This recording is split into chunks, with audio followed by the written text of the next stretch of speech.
एक फिल्म देखी थी मैंने।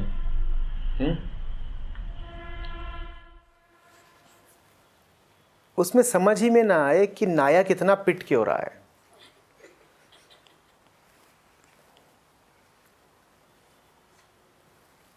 पिक्चर का क्लाइमेक्स है, चरम पर पहुंच चुकी है।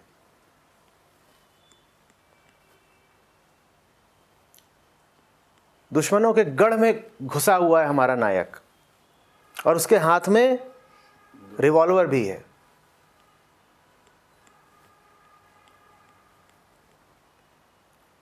और लोग आ रहे हैं,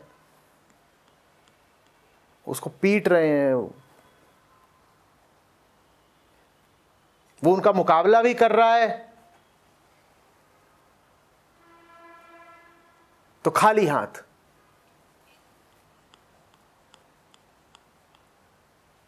वो उसको तरह तरह के हथियारों से मार रहे हैं, वो उनका मुकाबला भी कर रहा है, तो निहत्था हो करके, जबकि उसकी जेब में रिवॉल्वर है।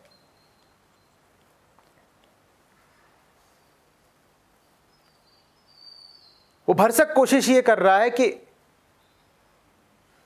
बचा लूं अपने आप को, जितना कम से कम लड़ना पड़े उतनी कम से कम लड़ाई कर रहा है। हालांकि दूसरे पक्ष के लोग उससे उलझने को बड़े आमादा हैं, वो तो चाहते ही है कि उसको रोक ले, वो रुकना नहीं चाह रहा। जब तक वो पिट रहा था तब तक भी बात बर्दाश्त के भीतर थी। एक दृश्य आता है जिसमें उसको गोली ही मार देते हैं,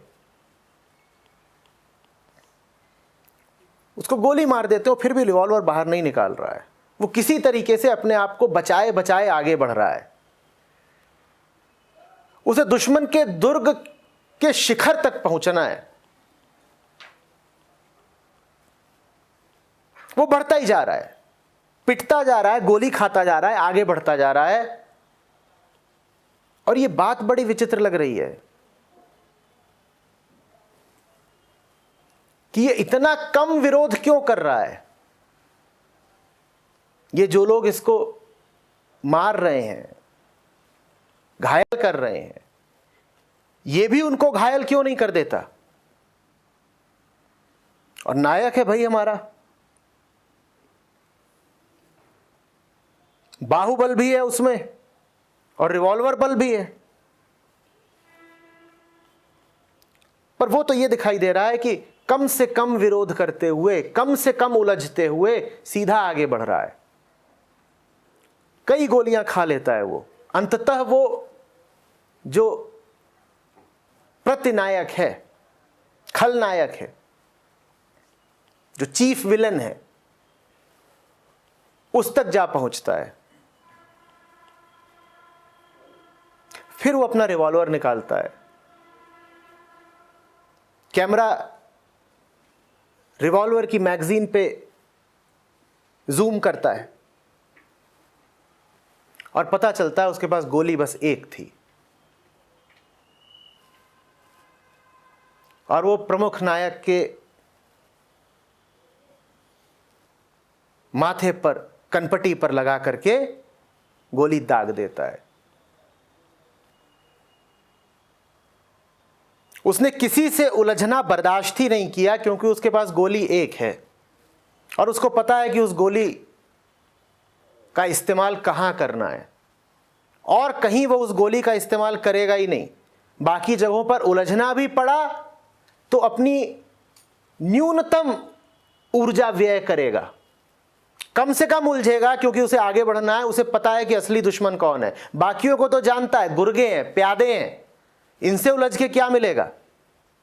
मूर्ख होते हैं जो प्यादों से उलझते हैं। रिवॉल्वर बचा के रखो, असली दुश्मन दूसरा है। गोली एक ही है तुम्हारे पास, उसको जाया मत करो, बर्बाद मत करो।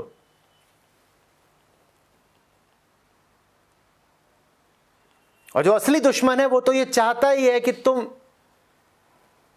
अपनी ऊर्जा को, अपने अस्त्र को गलत जगह पर व्यय कर दो। महाभारत याद है ना? कर्ण के पास शक्ति थी,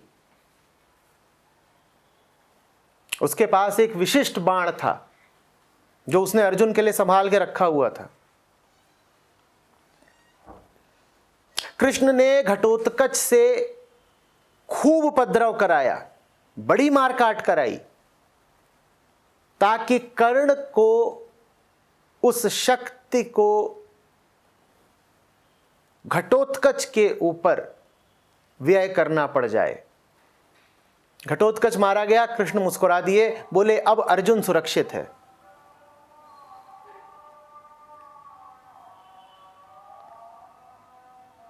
घटोत्कच की मृत्यु कर्ण की हार थी। कौरव सेना ने बड़ी खुशी मनाई। दुर्योधन ने बड़ा धन्यवाद दिया कि भला किया मित्र कर्ण, जो तूने घटोत्कच को मार दिया। कर्ण दुखी था। कर्ण ने कहा मैंने घटोत्कच को नहीं, खुद को मार दिया। इस शक्ति का इस्तेमाल सिर्फ अंतिम लक्ष्य पर होना चाहिए था। इस शक्ति का इस्तेमाल सिर्फ आखिरी मंजिल पर होना चाहिए था। वो शक्ति रास्ते में ही बर्बाद हो गई। तुम खुशी किस बात की मना रहे हो? ये घटोत्कच नहीं मर रहा दुर्योधन, ये मैं मर रहा हूं, कर्ण ने कहा। तुम्हारे पास भी शक्ति है जिसको तुम इधर उधर के छोटे मोटे लड़ाई झगड़ों में बर्बाद कर देते हो। हमारी पिक्चर के नायक को याद रखना, वो पिटता रहा, अपमान सहता रहा, घूसे खाता रहा, लात खाता रहा, यहां तक कि गोलियां भी खाता रहा, लेकिन उलझा नहीं। वो अपनी रिवॉल्वर को बचाए बचाए, सीने से लगाए लगाए आखिरी दुश्मन तक पहुंचा और वहां उसने चलाई गोली।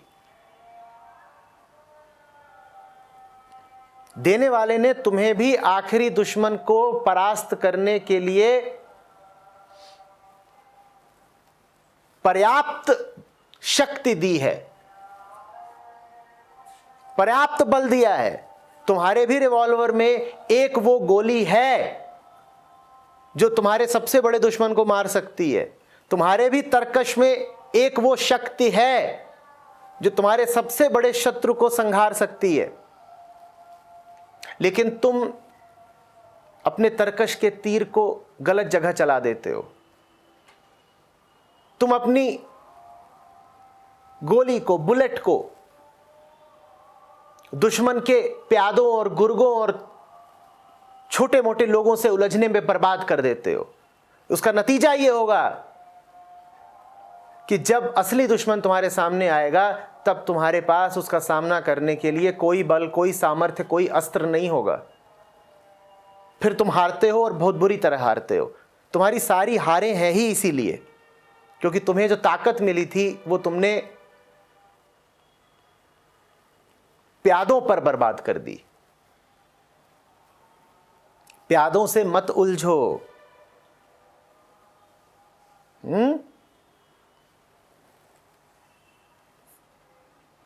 सोचो,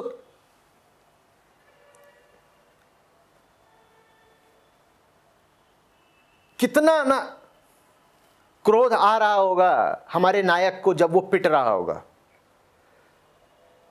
गहन इच्छा तो उसे भी उठती होगी ना कि ये मुझे इतना मार रहे हैं, क्यों ना अभी रिवॉल्वर निकालूं और गोली चला ही दूं। उसको भी तो उत्तेजना, ताप, क्रोध आता होगा ना। बदला लेने का उसका भी तो जी करता होगा। पर यह होता है इंद्रजीत। वो अपनी इंद्रियों को जीते हुए है। बड़ी इच्छा हो रही है कि पलट कर वार कर दे। वो कह रहा है पलट कर वार नहीं करूंगा, वार तभी करूंगा जब आखिरी लड़ाई होगी। उससे पहले मैं बर्दाश्त करने के लिए राजी हूं। तुम छोटी छोटी बात में वार कर देते हो, हाथ चला देते हो, बहस कर लेते हो। तुम्हारा रिवॉल्वर तो कब का खाली हो चुका। अब जब शैतान सामने आएगा तो कैसे लड़ोगे? और शैतान अट्टहास करेगा, वो कहेगा ये देखो मेरे 2 कौड़ी के सिपाहियों के ही सामने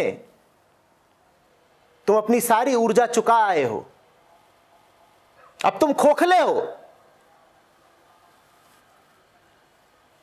ऊर्जाहीन हो, बलहीन हो, मेरा सामना करने के लिए तुम्हारे पास अब कुछ नहीं बचा।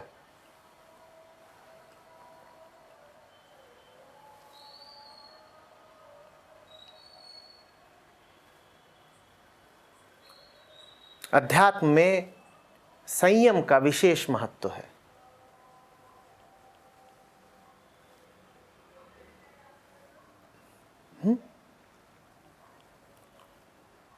और अध्यात्म में सूरमाओं का भी विशेष महत्व है। तुमने कभी सोचा नहीं कि एक तरफ तो इतना सिखाया जाता है, तितिक्षा, संयम,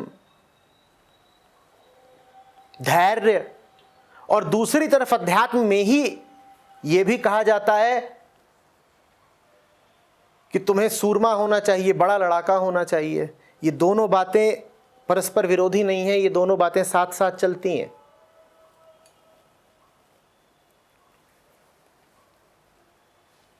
छोटी लड़ाइयों में संयम रखो, छोटी लड़ाइयों में हार जाओ, स्वेच्छापूर्वक हार जाओ, और बड़ी लड़ाइयों में सूरमा बन जाओ। ये दोनों बातें साथ साथ ही चलेंगी। छोटे मुद्दों की अवहेलना करो, उपेक्षा करो, छोटी चीजों के प्रति उदासीन हो जाओ, और जब बात आए बड़े की तो प्रण प्राण से जूझ जाओ। कह दो अब यहां तो जान भी जाती हो तो जाए, इस मुद्दे पर तो हम पीछे नहीं हटेंगे। यह हुई तुम्हारी सुरमाई। जिसमें संयम है वही सूरमा हो सकता है। जिसमें छोटी बातों को अनदेखा करने का, अनसुना करने का संयम है, वही बड़े युद्धों में सूरमा हो सकता है। संयमी ही सूरमा।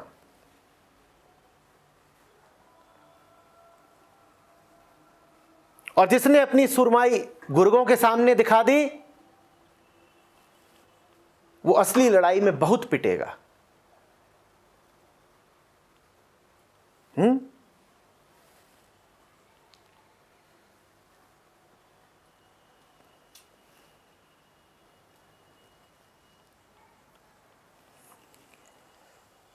सारी तो तुम्हारी ताकत केले वालों से उलझने में निकल जाती है।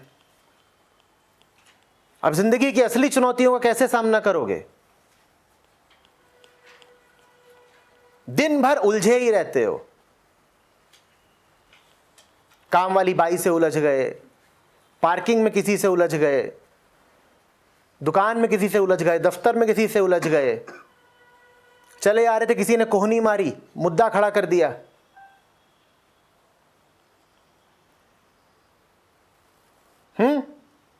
कोई अपना कुत्ता घुमा रहा है, उसका कुत्ता तुम पे भौंक गया, तुम FIR करने पहुंच गए।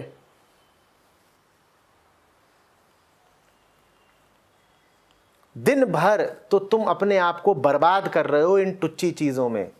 अब बताओ असली लड़ाई कैसे लड़ोगे? असली लड़ाई लड़ सको इसके लिए अपने बल की जरा कद्र करो, सम्मान करो, अपने बल का संचय करो।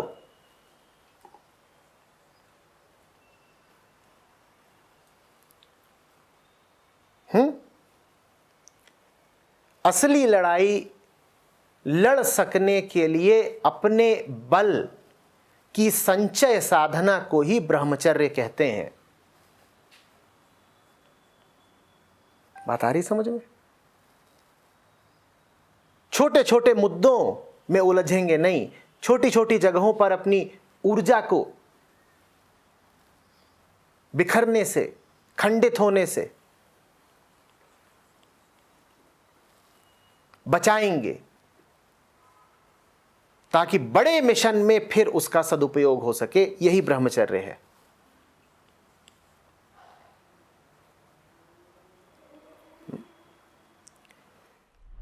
सर जी असली लड़ाई हमारे चित्तवृत्ति से है या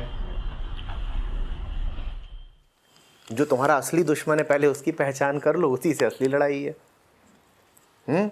छोटे दुश्मनों से उलझे रहोगे तो बड़ा वाला दिखाई ही नहीं देगा। हमारा असली मिशन क्या है? मुझे क्या पता, मिशन तुम्हारा है, बताऊंगा मैं।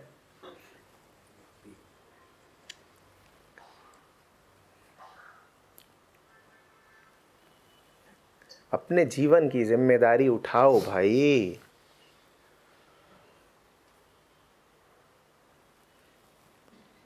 मुझसे कह रहे हो आप तुम्हारा असली मिशन क्या है, मैं तुमसे कहूं इस प्रश्न का उत्तर क्या है? उत्तर किसे देना है? मुझे।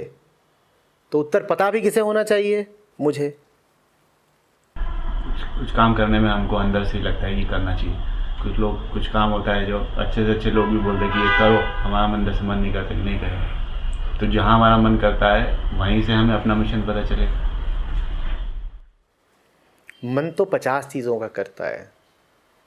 देख लो कि जो कुछ कर रहे हो उसका अंजाम क्या है। अंजाम में जहां शांति मिलती हो उधर को बढ़े जाओ, और अंजाम में जहां धोखा मिलता हो, छल मिलता हो, कलह मिलती हो, वहां से दूर हटो। आकर्षक तो बहुत चीजें लगती हैं, बात आकर्षण की नहीं अंजाम की है। आचार्य जी मुक्ति फिर मोमेंट टू मोमेंट प्रैक्टिस करना चाहिए, क्योंकि अगर मैं उसको फाइनल गोल रखता हूँ तो बहुत प्रेशर आता है, पता ही नहीं कहाँ जाना है कैसे। बहुत बढ़िया। तो मोमेंट टू मोमेंट क्या है? जो मेरा इमीडिएट एनिमी, ठीक अभी जो चीज मन को खराब कर रही हो उससे हटो। मन को खराब मतलब अगर अशांत है कैसे भी, तो फिर मैं सही पथ पे हूँ, मतलब मुझे अपने लिए बेंचमार्क ही है। प्रतिपल पथ का निर्माण करना पड़ता है। पहले से निर्धारित कोई पथ नहीं है कि शांति पथ और तुम चल पड़े उस पर। तुम ये भी कह सकते हो कि तुम्हारी अशांति ही उस पथ का निर्माण करती है जो शांति की ओर जाता है। ये सुनने में बात विचित्र लगेगी। पथ तो चाहिए ही नहीं ना अगर शांत हो। अगर शांत हो तो कोई पथ चाहिए क्या? फिर तो मंजिल ही मिल गई। पथ तो तभी चाहिए जब अशांत हो। तो पथ का निर्माण ही तुम्हारी अशांति करती है। तो इसमें जैसे मैंने आपको पूछा था, थोड़ा बहुत योगा प्राणायाम, थोड़ा बहुत अच्छा कर्म, ये कितने फैसिलिटेट करते हैं? तुम देख लो, इनसे जीवन अगर सुधर रहा हो तो इनके साथ आगे बढ़ो। बट ये कॉज नहीं शांति के, मुक्ति के।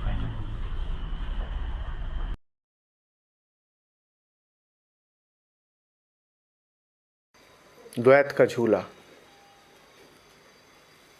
तुम आमतौर पर जैसे रहते हो उसमें तुम्हें दुख मिलता है, तो फिर तुम कृत्रिम तरीके से अपने लिए सुख की रचना करते हो। ये मनोरंजन है। तुम अगर बहुत सुखी हो तो क्या तुम मनोरंजन की तरफ भागोगे? मनोरंजन की तरफ तो तभी भागते हो जब ऊबे होते हो, थकान होती है, दुख और विषाद होता है।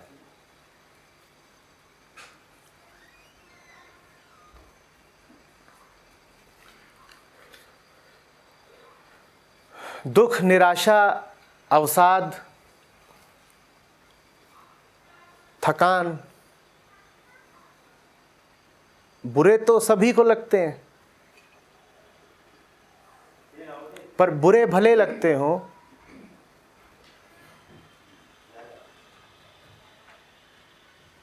उनके सामने तुम्हारे पास दो रास्ते होते हैं।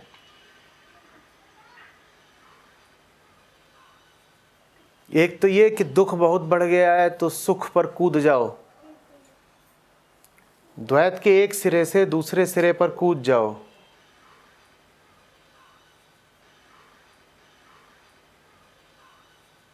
और दूसरा ये कि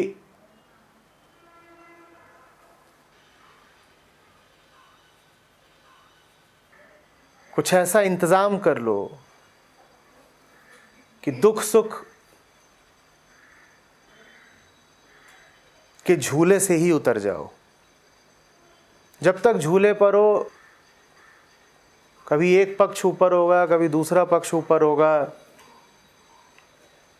झूले का मतलब ही यही है, सी सॉ।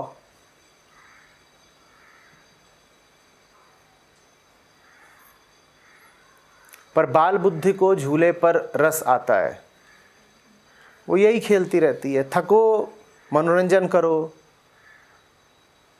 मनोरंजन करके थोड़ी देर को थकान भुला दो तो फिर तैयार हो जाओ थकने के लिए, फिर थको, फिर मनोरंजन करो।